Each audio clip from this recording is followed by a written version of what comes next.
the school I went to was called Haberdashers' Asks, and it was direct grant school. Mm. That meant it had a grant from the government, so at the age of 11 about a third of the places were free, in the sense that people who passed 11 plus didn't have to pay. Yes. My mother sent me there, and it was my mother's idea when I was 6, so they paid for me at the school from 6 to 11. And then, much to their surprise, because apparently they didn't think that I would pass the 11 plus, I did.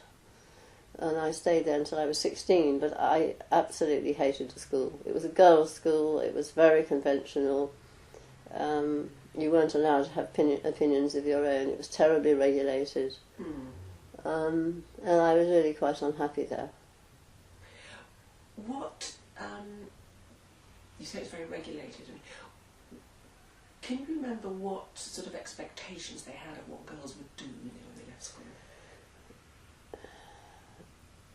I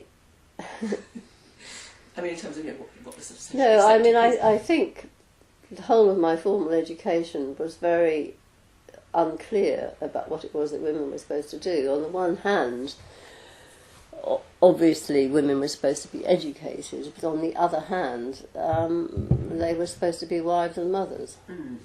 And this was, what was never explained was how you were supposed to do both. So my school was quite academic. Interestingly, I've stayed in touch with a few people, and most of them have done very little with their lives. I don't think the school produced any pioneers of any sort. I left at 16. I mean, I just absolutely refused to go back. How did your parents react to that? Badly.